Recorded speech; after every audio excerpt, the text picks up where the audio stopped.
Hello, everybody. This is Brandy Klingman. I am the CEO and owner of STC Addiction Wellness, St. Christopher's Addiction Wellness. And today's topic for this webinar is Role of Self in Psychotherapy. And topic is sponsored by Foundation's Recovery Network.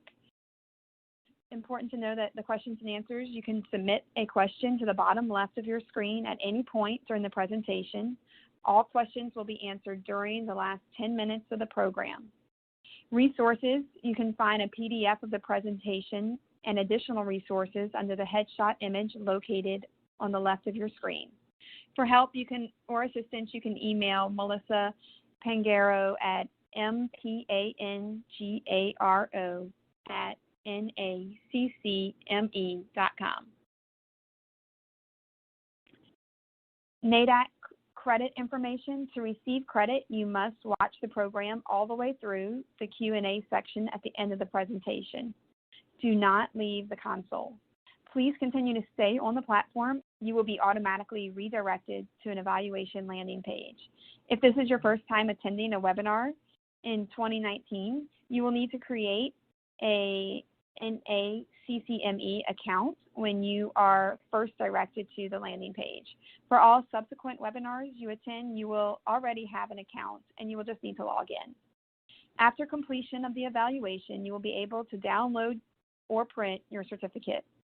NADAC credit is only offered for the live presentation. Okay, so let's get started. Today's objectives are, number one, to identify and define self-disclosure and the use of self as a therapeutic technique.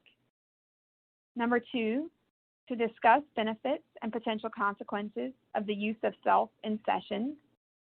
Number three, to review how this relates to the vulnerability of the therapist. And number four, to utilize research and articles for support and resources for the therapist moving forward. I know that the use of self has been controversial over time, and most of us began with hearing that as the therapist, we should be the blank canvas in the room, and sometimes that we should even remain quiet or not participating actively in this session, other than to provide reflective feedback. But today we're going to challenge some of those thoughts, and we'll discuss why we're doing so. So I'm encouraging you guys to stretch yourselves a little bit about how we use self in session. So what is the use of self? What does it mean? According to Val Waskin, in the book, The Therapeutic Use of Self, Counseling Practice, Research, and Supervision, the use of self is operationalization of a personal characteristics so they impact on the client in such a way as to potentially become significant determinants of the therapeutic process. When we talk about that, what does that really mean? The therapeutic use of self is prevalent in humanistic and relational approaches to counseling and psychotherapy. The term use of self refers specifically to the ways in which the therapist draws upon their own feelings and experiences or personality to enhance the therapeutic process. So when we're talking about this, it's how do we use our own history, our own feelings, our own personality and experiences to enhance the process? A lot of times people are concerned that the use of self will take over or hijack the session and turn the session into more focused on the therapist. But in this idea, we're using it merely to enhance the connection and the therapeutic rapport and trust within the session, regardless of intervention or approach. The use of self can be beneficial. So benefits of the presence of self in session. It is the self that creates the therapist's strive for authenticity and genuineness with the clients we serve, while at the same time honoring the values and ethics we so highly value in practice. This requires the therapist to draw upon their authentic self and to integrate the skills used in the session. It's so important when we're talking about the use of self that we're willing to use the authentic use of self, the genuine use of self. So much like our interactions with people in the outside world, our interactions with people in session can be greatly impacted by our ability to be authentic. So if we're willing to use self in session, it must be the authentic, genuine presentation of self versus the highly trained therapist with a yellow notepad that we typically imagine ourselves to be. So when we're talking about genuineness, this might mean a simple outreach of, I can relate to that feeling. Many times when I feel fear, I withdraw. How do you handle fear? That would be a genuine expression of use of self. Or to a person who's grieving, to say, I've gone through a grief process, and that must be very difficult. I remember the pain of grief. It can also be a sharing of an interaction you've had with the client in the here and now. And many of the discussions that we'll have later on in this presentation will discuss what Yalim's talking about of the presence of the self in the here and now in the session and relationship with the patient. So that might mean something along the lines of, you seem tense to me. I'm feeling stress coming off of you today. All of those are great because those are important in order to build the honest and sincere connection with the patient, which is critical for the therapeutic process. So as I said before, what this really means is the use of self in the way in which the therapist is going to draw upon our own feelings and experiences to enhance the therapeutic process. It does require a large sense of self-awareness. It requires an ability to present authentically. And most importantly, it requires the therapist to have done their own therapy.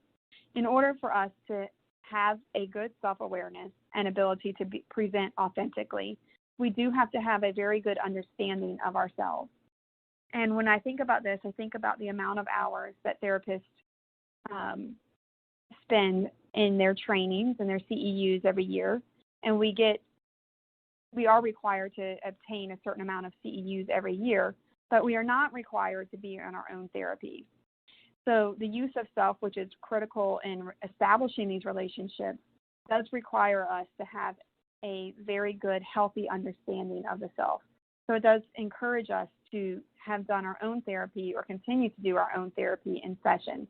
That can look anything like the leaderless group, of being in a group of professionals that has shifted from peer consulting or peer support into the leaderless group where we're doing our work together, or individual sessions or group sessions that are led by a therapist of which you find some trust and ability to work with.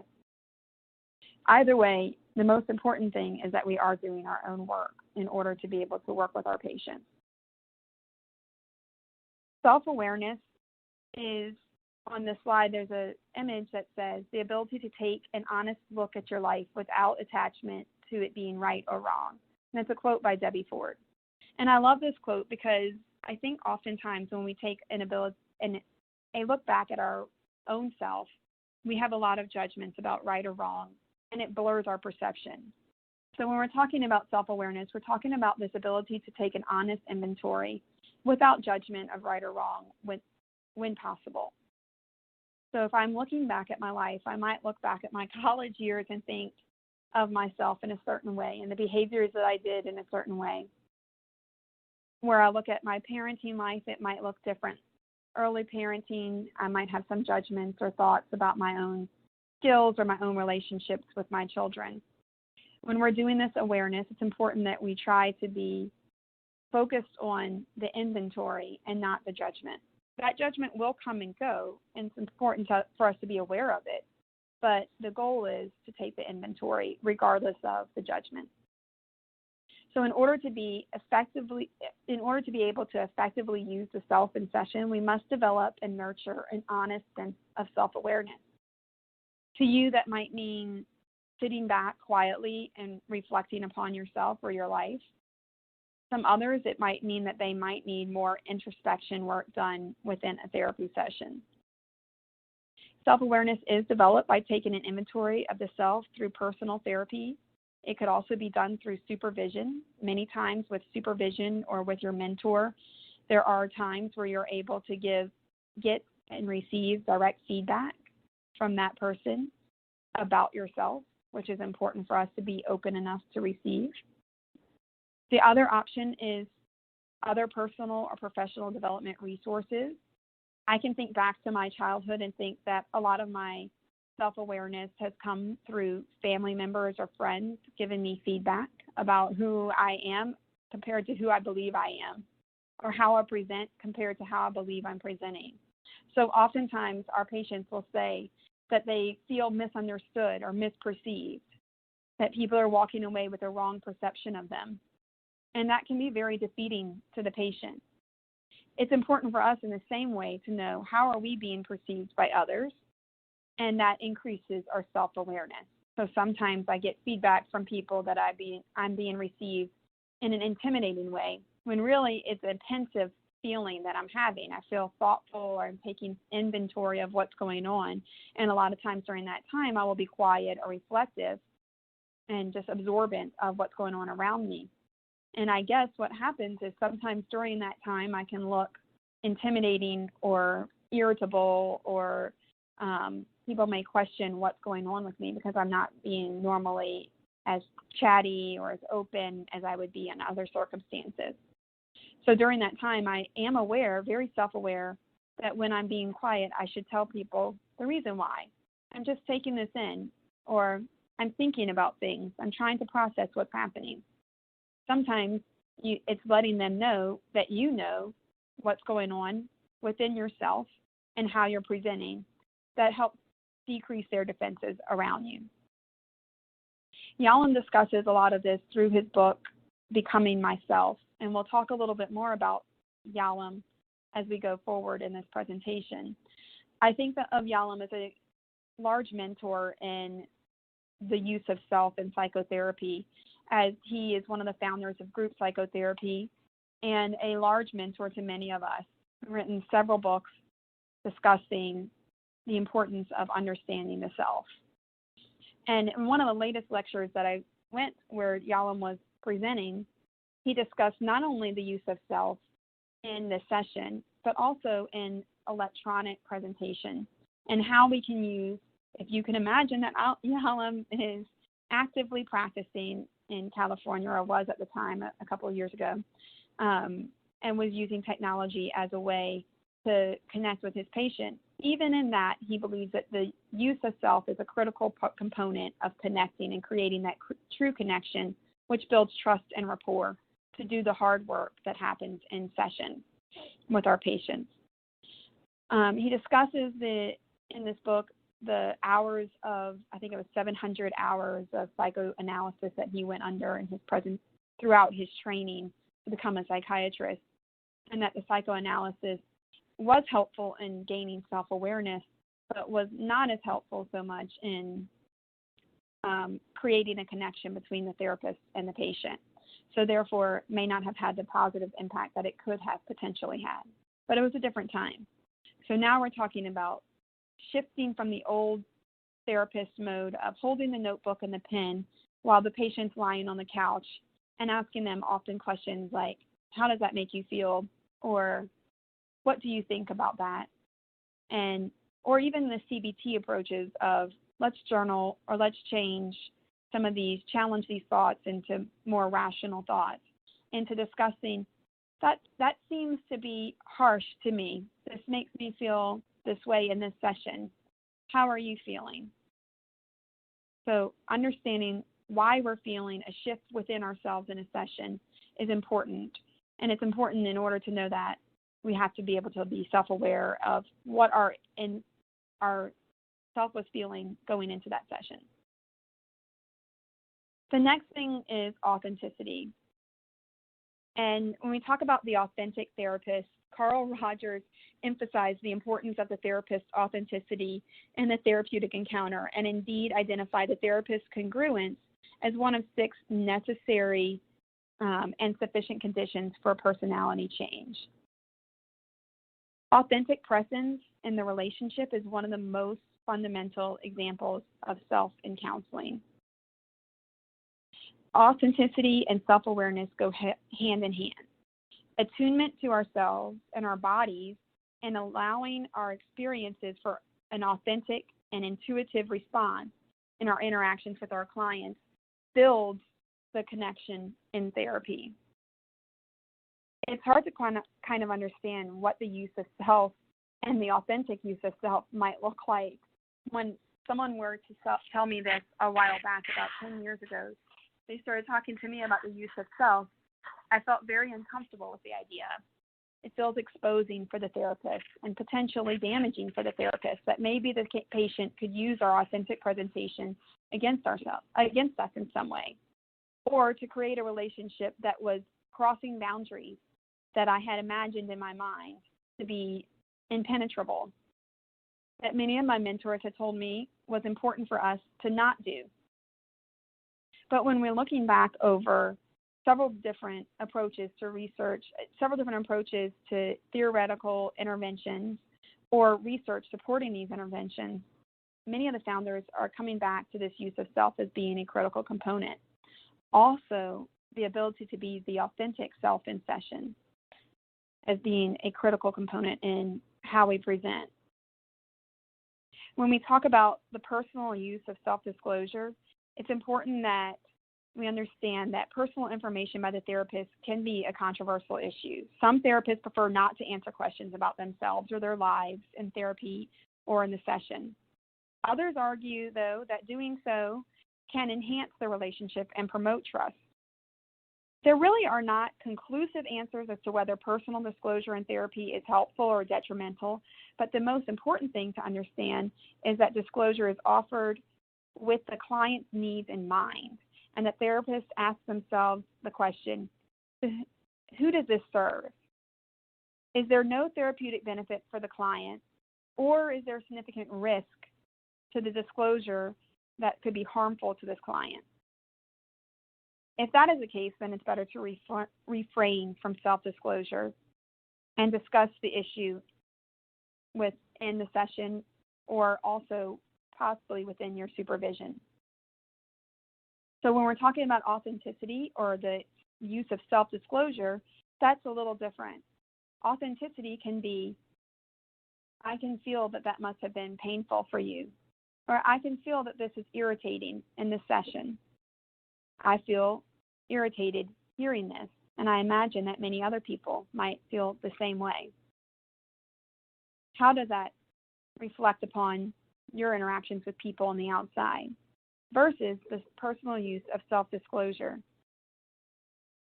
which might look like someone asking you a question about your own life, your children, your family, where you live, those kinds of things. Those kinds of questions probably aren't beneficial to the client.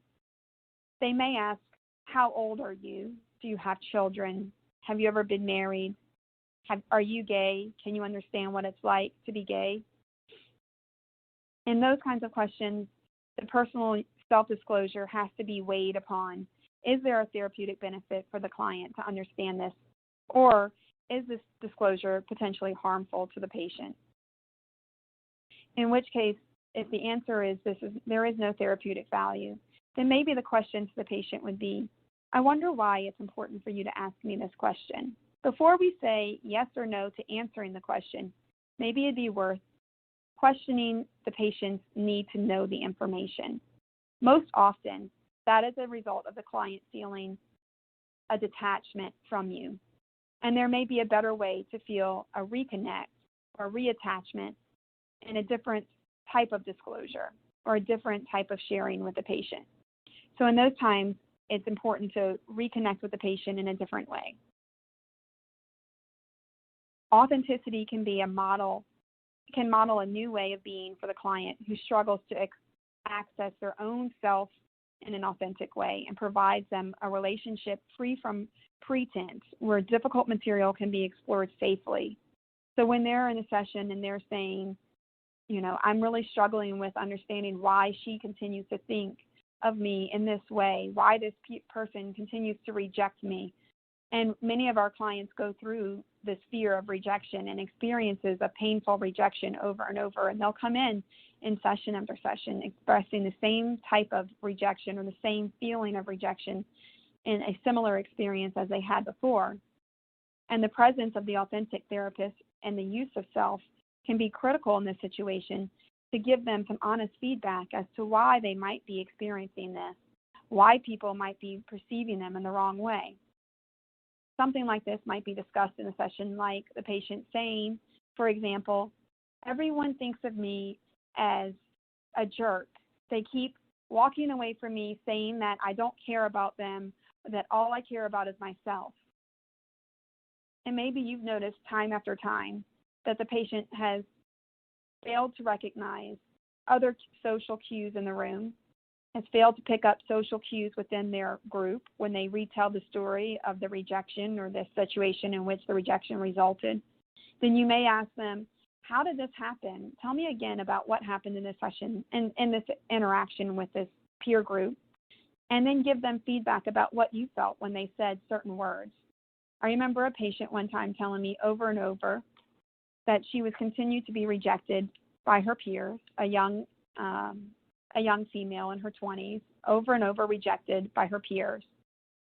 And when she talked about the situation, she often talked with this bitterness, and she had a bite to her tone, that she would cut through a person and tell them something that might be a little bit hurtful in a way that she wasn't intending, but it was the only way that she knew to connect to the person.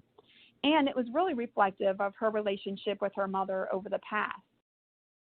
Her mother would be sharp in contrast to her. Her mother would be very critical. And in her interactions with her peer relationships in her early adulthood, she would have the same sort of relationship with them as she experienced with her mother. And so in order for the session to move forward or the patient to move forward with her work, it was important for me to have a relationship with enough trust and enough authenticity and my own self-awareness to my own history with my own family to be able to say, I can relate to how your peers must be feeling. When you replay the story, it sounds like when you say this, that they might feel a certain way. And in this particular situation, it was they felt judged or criticized. Because when I hear it, a little part of me feels a twinge of judgment. If you were to say that to me, I would feel judged or criticized. And I don't think that that's your intention. So I can see how that must be very frustrating and also disheartening to continue to lose relationships that have so much hope for you. At that point, the therapist and the patient shift in session. In this session, she shifted to me at first with some shock and some distrust, saying, how could you say that? I would never want to be critical. You know what my history is like. My mother was that way. And so then we could do a little bit of didactic work of saying, maybe some things that you've learned from your mother are popping up subconsciously and presenting themselves in your relationships. It might be a possibility. I'm not saying that it's the answer, but I'd like to explore it with you. I can see some of the criticism when you talk in your relationship with me. I have felt it in here and was able to give her some authentic responses to how I felt some of those statements. Some of it's related to how she interacted with me, and some was with how she related stories outside of the room. At that point, she began to cry and say over and over that she did not want to become her mother. And it's important for us as therapists to remember that this message may be harmful or hurtful, but that it can be repaired. It may hurt her feelings to hear that she has some of these underlying issues that resulted from the relationship that she had in her childhood, but that it's also repairable and that she can take actions to move away from those interactions or those types of relationships and to move into the value-based person that she chooses to be. So she worked then, her work shifted from why do people misunderstand me all the time to how can I present the true self that I want to be versus the self that I feel like I was molded to be without my consent through my early childhood. And we discussed that openly in session. We discussed sessions after sessions of what that might look like to her and how the inner child pops up. Throughout those sessions with her, I was able to also share sometimes how my inner child would pop up. And I wouldn't discuss in depth my inner child or the issues I had in my childhood because that would be inappropriate. But it would be important to share with her that I also have an inner child, that we all do, and that person is going to pop up from time to time in relationships or in interactions with others that we least expect it, sometimes when we feel hurt, sometimes as a mode of self-protection, sometimes as a way to feel superior or to feel safe. And in her situation, how do we combat that, silence that person, or let that person's needs be met in other ways while also achieving the relationship or the value of the current time? And so with those disclosures, she became more and more open to talking about the inner self without feeling the threat of having to do what she calls too much hippy-dippy, hug a teddy bear style therapy. She would not have felt comfortable if I said, let's sit back now and reflect upon your inner child. Let's sit back and talk about what it was like to be your young self. That would not have worked with her. But sharing with her first that I could relate to how others were feeling around her, and then that I can also understand what it's like to have this inner child take control and drive the bus without your knowledge or consent and result in relationships ending or a misperception of yourself or your true values, really opened the door to her sharing and being willing to do some work on her childhood self in a way that other approaches would not have. So when I'm talking about authenticity, I'm talking about the willingness to be the human in the room and also to draw upon the here and now of what you are authentically connected to in that moment. The last part of the 3 important factors was the therapist therapy work. This slide talks a little bit, and I tried to put little slides in here to make us have a little bit more fun when we're talking about this. I don't know if you guys love webinars, but I know if I'm looking at slide after slide, I need a little bit of levity. So anyway, this is a psychiatry trainee, and he says, okay, nod a little slower this time. Then let's work on saying, go on, you try it. Go on. And the lady's sitting on the sofa. And if you look, the therapist is holding the yellow pad, and the lady is sitting on the sofa, and they're not facing each other, nor is there eye contact.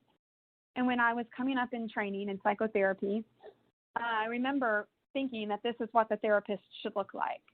And I've now since gone on to train many therapists. And in the beginning, many of them have had the yellow notepad and the pen when they get their first office. And now I giggle a little bit to myself every time I see that, thinking of all the hopes and dreams that you have when you graduate about what it means to be a therapist, and where we draw upon these opinions from TV or even some of our mentors or our models for therapy. Especially, the CBT approach can be very much like this. But at the same time, I know that the most important part of the therapeutic session is the relationship between the therapist and the patient. And it's hard to form a relationship when you're sitting in a chair with your yellow notepad, not facing your patient, or you're taking notes and writing, and the person is wondering, what are you thinking? Why are you doing this? And we're not sharing that. Or our ability to try to present as a blank canvas as if we are void or absent of feelings or emotions, and the person then feels less than, or that you are above them in a way that you are beyond feelings and emotions, and that they are the only person that is overwhelmed or feeling sadness or depression or anxiety, or they're the only person who struggles with these things in the room, and that you couldn't possibly understand because you're above that. In order to be able to have an honest awareness and authentic presentation of ourselves, it is critical for the therapist to have participated in their own therapy. When I reflect back on my own therapy, I think of some of the things that I learned about myself. Some of the most important pieces of information have been a little bit of a blow in session. And I don't know if that works for you guys, but it was working for me. I remember one group session that I was in, And I was participating as a patient in the group. And every time there was silence, I was uncomfortable. The pleaser inside of me wanted to take the reins and say something to create a disruption in the silence of the group. I didn't know why. I wasn't consciously aware of it. I knew that I felt uncomfortable, but I wasn't sure why. And I also knew that I was a pleaser in some way, and I wanted to make sure the therapist in the room, who I highly admired as a professional in the field and looked up to as a mentor, but they thought that I was doing a good job as a patient. And so then it led to me interrupting the silence every time, or rescuing the silence as I felt was uncomfortable for everyone. And I immediately assumed that everyone was as uncomfortable as I was. I would do that in session. I would also do another thing in session where if after someone spoke, I would directly speak back with them. I wouldn't have taken really a breath to think about what they've said. I felt like I was processing it as they were saying it. Of course, I wasn't consciously choosing not to do this, but I definitely was overstepping. As soon as they were done talking, I was ready to respond. And the biting piece of information that I got in that session was the therapist said, "It seems to me that you have sucked the oxygen from the group. You have taken away the ability of the group to sit in silence and breathe." And I thought that was very hurtful, and I began to be sad. I felt a lot of sadness. How could I hurt someone when I was trying to help them? Couldn't he see what I was trying to do by helping the group overcome the awkwardness of this silence? So then I shifted to anger at the therapist. Well, he should see all of these things, and he should know what I'm trying to do is help him because he's got all these awkward silences. But as I sat there quietly, because I didn't want to take up any more oxygen, I was quietly sad, quietly angry. Some of the group members were able to give me feedback. And what they said was, "I'm not certain that you heard me. You might have understood the words, but I don't think that you got my sentiment. I was trying to connect to you, and you intellectualized what I was saying and came back in a different way," which that sounds a lot like me. So it was good feedback. Another piece of feedback that I got in session was that I set expectations of avoidance of pain or suffering. A therapist out of New York in a group session with me said that he said, "Why do you have this expectation that you will not feel pain and that you will not suffer?" And I didn't realize that I had this expectation, but that I did realize once he said it that we were able to do a little bit more reflecting on each of the times that I've experienced pain, that I was not really open to the idea, and I was struck with the horror of why would someone be ugly or have judgments about me or be cruel. And he was able to open my mind that my expectation was unrealistic. His feedback was great. The way that he was able to deliver the feedback after he said that, he said, "I expect pain. My people expect pain." He was a Jewish therapist out of New York, and he said, "We know pain. We understand pain. We expect it. It's part of our culture." And he said, "Maybe you're missing that when you're talking with your patients, or when you're talking within your own circle, or when you're experiencing your own pain and suffering, that you first are taken aback by the idea that pain and suffering could possibly happen to you." And he said, maybe the idea would be to expand that. That was really helpful to me. Those pieces of information and their sharing of themselves allowed me to open up and take a better look at my own self and my own work as a patient and also as a therapist. When he said that, I also thought back to all my sessions where I thought, oh, well, this person didn't deserve this pain, or this person didn't deserve this experience, allowing me to reflect on those times to be able to say, yeah, maybe they didn't deserve it, but also life has pain. And why am I expecting otherwise? When reflecting in his book, Yalom discussed back to his childhood discussed recently that his own therapy, over 700 hours of psychoanalysis, was instrumental in creating his ability to better connect and serve his patients. He discussed that he sat 700 hours on the therapist's sofa, exploring himself from childhood to present, and that time he was building his own ability to self-reflect and build self-awareness and be authentic in what he is feeling in the present, here and now, from his experience, how they played upon each other, and how they moved forward. There's a connected hyperlink at the end of this PowerPoint slide that connects you to an interview with Irving Yalom where he discusses the use of self in psychotherapy, and one where he talks about the use of it in telecommunications. And he discusses the importance of the understanding of your own self as it relates to the patient's work. Sometimes in session, we're going to feel really warm towards the patient. That's our goal. That's why we got into this therapy work, is we wanted to be helpful, and we wanted to be kind, and we wanted to work out with these patients things in which themselves they're not able to work out on their own.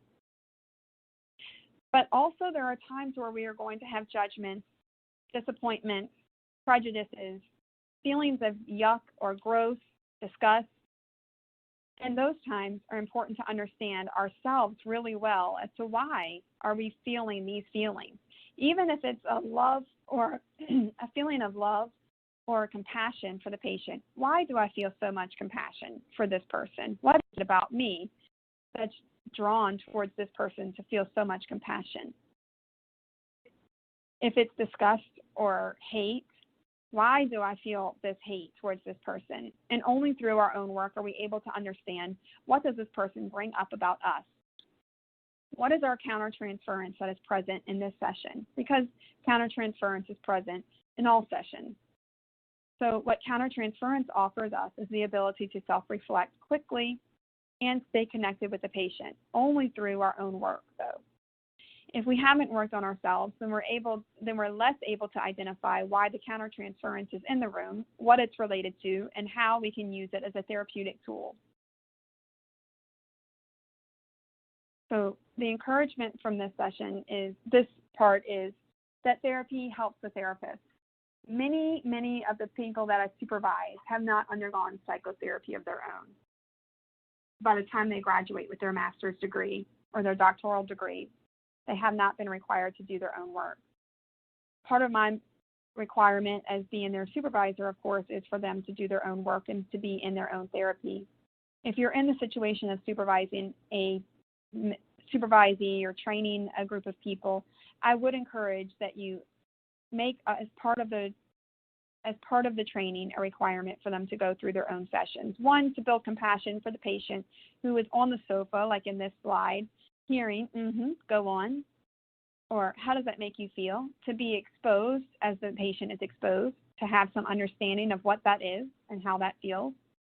But more importantly, to understand yourself well enough to be able to be effective in those sessions and to be able to connect with those patients in a way that creates a honest and genuine connection and move that patient forward.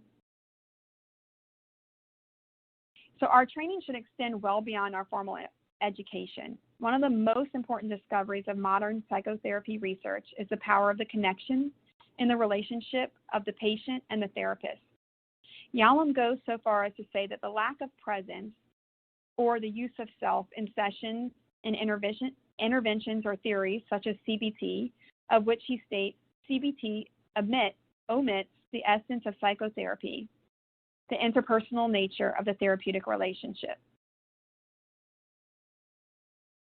When he says that, he means that the lack of self can endanger the therapeutic relationship.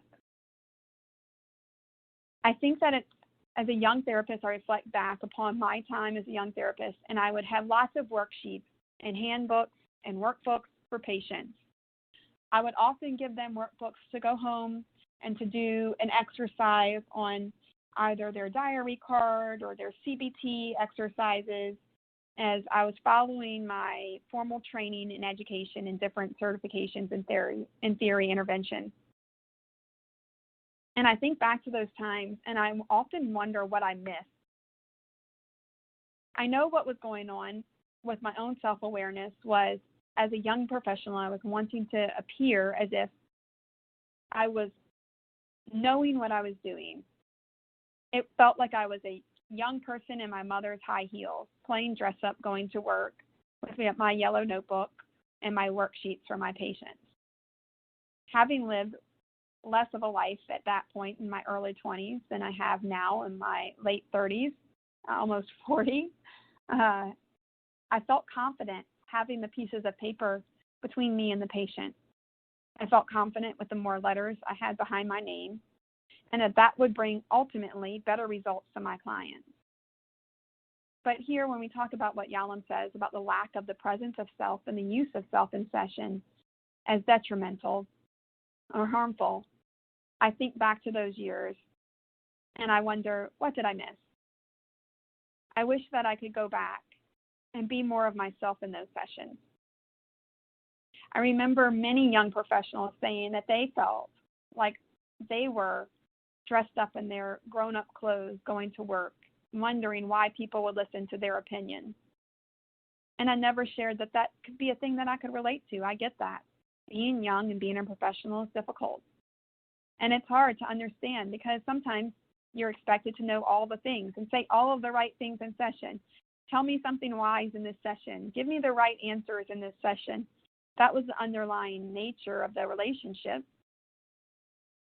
But the truth was that I didn't feel wise. Didn't feel like I had the right answers. So I often carried these tools with me that sometimes I'm sure were helpful, but not the most beneficial. The most beneficial could have been to reflect back with that patient in that session, why they were feeling the way they were feeling, and to find a way on some level to connect with that patient, to tell them that there is some normalness in what they are feeling. There's some relation in what they were feeling, that other people can connect to that feeling, that I have connected with that feeling in some way. And how do we want to move from here? So validation and normalization would kind of step out of the way to the work that I thought was important, to give them the handout or to have the wise answers. And I think that happens to all of us in our young selves. Hopefully, you guys who are listening and participating are reflecting back upon your early experiences as a therapist and thinking back to your yellow notebook and what you were writing down and thinking, was that the most important use of my time? Was that the best use? Sometimes when we look back, we can be a little critical of ourselves.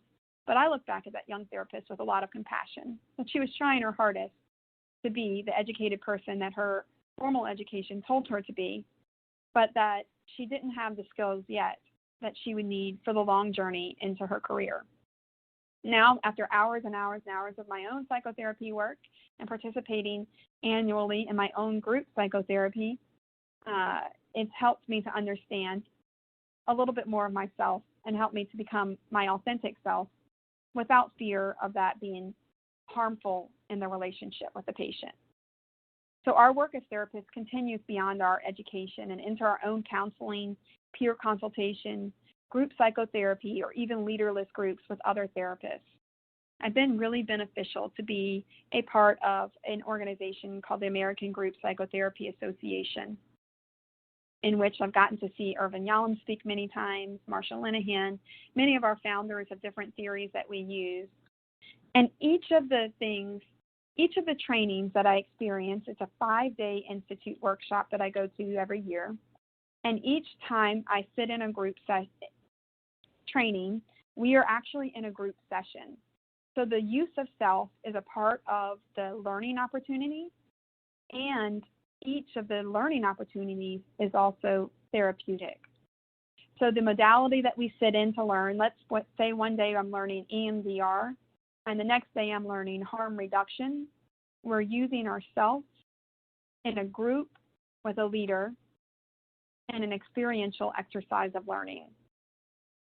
You might wonder how that might be for yourself if you've never experienced something like that. And I will tell you for myself, being a person who likes to have a pad of paper and a pen and sit in the front row of class, having pre-read my work and ready for questions and answers, it feels extremely vulnerable and exposing to sit in a group and to have to talk about how does my feeling or my experiences over life impact my ability to learn or to understand this different theory or this different intervention. Felt very vulnerable, very exposing, and very uncomfortable.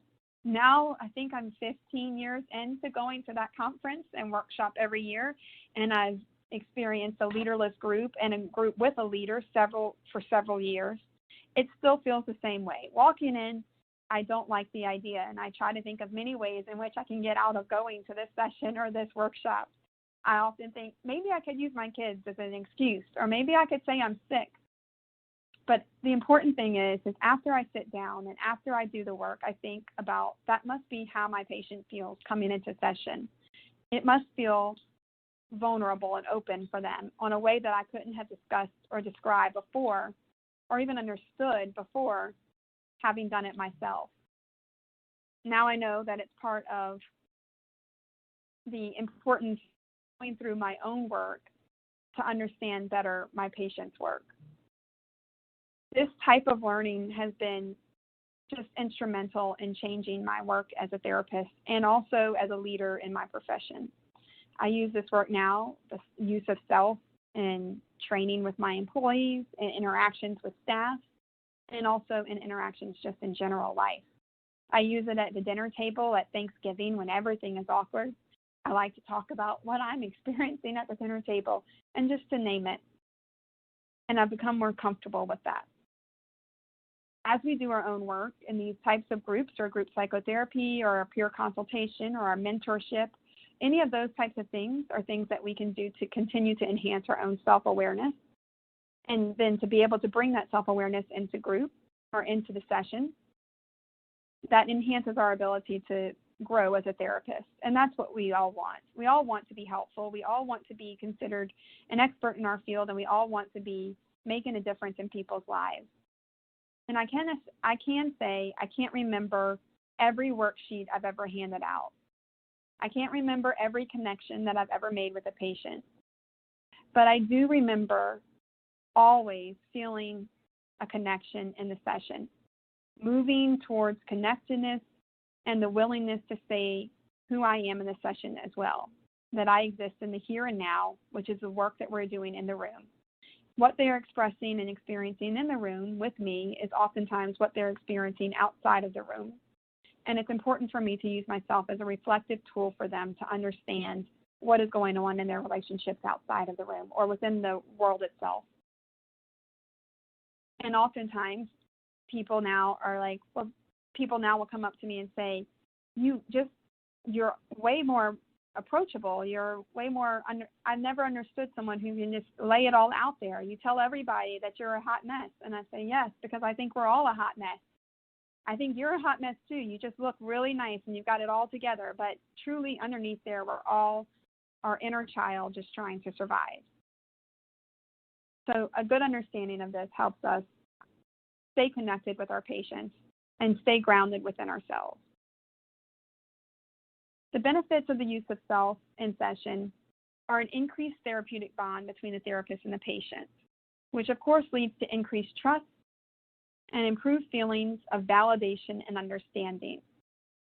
It would be a very different message if I said, yes, 25% of people report feeling a fear of rejection, versus a fear of rejection is very real. We all have that. I have had that from time to time and have felt immobilized by that from time to time. Tell me, when you fear rejection, what happens inside of your body? And when they describe, I feel crippled, I don't want to leave the room, I'll do anything I can to please this person in my life so that they won't reject me, I might say, that makes perfect sense. That you would do whatever you could do to avoid the pain of rejection. I get that. That's a different type of validation than saying 25% of people would agree that they fear rejection. Or I've had other patients who say they fear rejection. Both of those leave you out of the room and make the patient alone on an island. You're still validating, but they're alone in their validation. When you join the patient in the experience that they're discussing or they're describing, then you're willing to stand with them in their time of need, and that increases the trust and the therapeutic bond. It also increases their ability to feel understood, which is number one of the things that patients report a reason of quitting therapy or leaving a therapist is the lack of feeling understood or heard by the therapist. And this can be really misaligned by us, that we didn't intend for this to happen, but that we were busy handing out our worksheets and writing on our yellow pads, trying to be the best therapist, coming up with the most incredible wisdom to share upon our patients. And instead, we missed the boat of connection. The last benefit that I'll share is willingness to be more authentic and vulnerable. The patient's willingness to be more authentic and vulnerable will rely upon your willingness to be authentic and vulnerable in session. Vulnerability, not in the way that you hijack the session to make it about your own childhood traumas, but vulnerability in the way that you present your genuine self, that you share more than you would have shared before. When I first became a therapist, I remember people saying, don't put pictures of your family up in the room because the patient might become obsessed with your family and want to see your family and talk about your family. I think it's okay for the patient to know that you have a family, that they have family, that you can connect to the idea that you both have family and you want to please them. That type of vulnerability or authenticity used to be not part of what we were trained to do, but now it's encouraged because of the importance of increasing the therapeutic bond. The potential consequences of the use of self, and this one says, my therapist says avoidance is not the answer. Time to stop going to therapy. The consequences of the use of self is when you say something or give patients feedback that doesn't have any connectivity or validation or normalization or the use of authentic presentation of self, that it may come across as a hierarchy in the session where you're well above them and just directing them down to understanding their human-like failures or worries. And so it's important that we say that we are actually people in the room. So this cartoon, while it's funny, saying the therapist says avoidance is not the answer, time to stop going to therapy, it is funny and it cracks me up to look at it. But it also is true that oftentimes we wonder why the patient leaves the therapy session and does never return. And this is the answer, that this therapist oftentimes will give wisdom or guidance without the appropriate bond, and the patient is then scared or leaves the session. But what are the consequences of the use of self?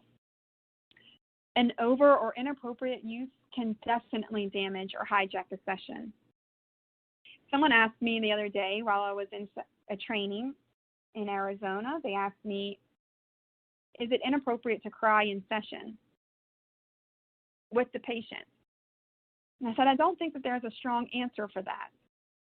I know that when I was in a session with a patient who had lost her son recently to a terrible, tragic death, her 7-year-old son, I teared up when she was crying. It was hard not to. I could see her distraught. I could see her pain. She was whimpering. She felt like a wounded animal. In that time, I don't think that the tears were inappropriate. I know that there's going to be therapists who disagree with this, and that's okay. But so in that time, I don't think that the tears were inappropriate. Now, however, if the session were going on and the patient is talking about childhood trauma and they're managing the discussion, and suddenly I'm connecting to my childhood trauma and I start to cry, then I've hijacked that session to being about me. And if I try to spin it and say, what you're saying is so sad, it's brought tears to my eyes, if I'm inauthentic in that presentation, they're likely to sniff that out. The other part is inauthentic presentation can lead to a lack of trust and potentially end of the relationship. So if I try to be inauthentic and say, this is not true, this is not how you misread me, or if I try to share, I can really understand what it must be like to be a white man or I can really understand what it must be like to be a Black woman, that's not going to lead to trust. That's going to lead to a distrust in the session, right? So if my real answer to the Black woman in session who's saying she's in fear of raising her African American children, African American males in the community because of the current culture of division between white culture and Black culture and the divide with the police, if I said to her, I really understand, I'm a parent too, I can guess I would be really afraid if I was a Black woman with Black boys, that might lead to some real fear for her, a real feeling of inauthentic connection. However, if I shared with her an authentic presentation to connect or to create a bond in that moment might be to say, yes, I'm a parent. I know what it feels like to feel fear and protection over my children. That would be an authentic presentation. Trying to connect to someone who's outside of our group or that we don't really understand in an inauthentic way, even though we're sincerely trying to connect, will be sniffed out and will lead to distrust. And that could be a consequence of an inauthentic presence of self. Oversharing or out of control sharing can damage or harm the patient as well. That's again what goes back to the thing of why are we sharing this? Is this for the patient or is this about something else? Could this be damaging or is this potentially harmful to the patient, in which case we should not use? And we should discuss in further counseling or supervision. Therapist vulnerability. All therapists have some protection within the avoidance of the use of self. Protection from judgment, rejection, exposure, failures. We need to deal with this constant need of yours to please others, the therapist says. And the patient says, sure, if it makes you happy. The therapist's vulnerability or the use of self in these sessions is potentially harmful to us. The avoidance of it definitely protects us from all of these things, judgments, rejections, failures, exposures. We can always often then, if the patient leaves, blame the patient. If we can say the patient was borderline or they were narcissistic or it was inappropriate for us to work with them, they were not getting it. But when we put ourselves out there and we really do connect with that patient and then something goes wrong, we have the ability to feel the feeling of judgment, failure, or rejection. That's what comes with the therapist's vulnerability. The use of self exposes the therapist through their own personal work to an increased awareness in their own relationship dynamics, personality, belief systems, and anxieties. These create a vulnerability within the therapist to further minimize the division or the power dynamic in session, which requires the therapist to maintain psychological health through their own therapeutic work. If we're doing our own therapeutic work, the vulnerability lessens. We feel supported outside of this session. We don't need validation or support or acceptance from the patient. We are only sharing to create the further bond or validate the feeling or normalize the feeling that is in the room, or to reply as a reflective feedback for the patient to understand perceptions outside of the room. And so our own work decreases our vulnerability and increases our ability to connect with the patient. The vulnerability to fail is the most important of the things that I discussed earlier. Vulnerability to fail means that what I like to say about that is that it is a truth that many of us helpers working in the field with the ultimate goal of helping others. That's why we got into this. With the use of self, we expose ourselves as therapists to imperfections and rejection by our own clients, and therefore exposing us to this feeling of failure. I think it's important for us to do our own work, and our own work must also result around not just our own self-awareness, but becoming comfortable with the idea of failure as a therapist. That not all of our patients will feel connected, not all of our patients will feel that they got value from their sessions with us, that we will be rejected by our patients or our clients, that oftentimes our clients or our patients will move on from us or fire us or discontinue the relationship. And it may have something to do with us, or it may have something to do with them, or a mix in between. But that is a reality.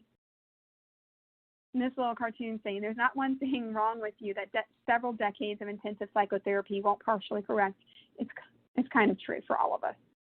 Therapy will help us overcome this vulnerability to fail in a way that we can embrace our failures as a way of learning and growing as a therapist and also as a person.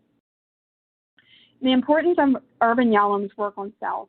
There have been many exposures to the importance of the therapist's experience in their own psychotherapy that have opened doors to improving the field of psychotherapy.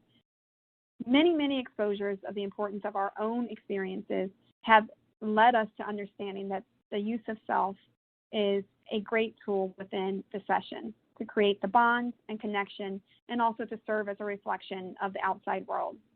A good example of this work is in Yalom's book, as I mentioned before, Becoming Myself. Furthermore, he has given numerous online interviews and articles around this topic. They are available for today's therapists as a resource. You can go online and find them yourself. I've also included some hyperlinks at the bottom of this page and on the next slide so that you can see some of these wonderful interviews that he's provided. The YouTube videos are both videos in which he's giving discussions about the use of self. A disclosure that I'd like to include at the end of this, I did not create this wheel about the use of self. I've been studying and practicing the use of self in session for nearly 10 years now. Some of the recent studies I've used in this presentation are attached here. You're welcome to go back and read the articles in full. You're welcome to go back and watch the videos with Irvin Yalom. I encourage you to do so. I think that they are wonderful tools for us as therapists. It's now time for questions and answers. I'm just going to take one because we're running close to time. The first question says, what is the best way to help my patient establish a therapeutic benefit from the session? And as we discussed in here, the best way to establish therapeutic benefit from session is really the connected bond between the therapist and the patient. It is over and over and over when we look at research, it is not the intervention necessarily that makes the difference as much as the consistent common denominator of the bond between the therapist and patient. The trust and the relationship of the therapist and the patient is the consistent common bond, consistent common denominator that creates a therapeutic benefit from session. So whether you are doing DBT or ACT or somatic experience or EFT or EMDR, it's the relationship between the therapist and patient that creates the most significant impact within the session. So I appreciate that question, and I will let you guys go to the next page.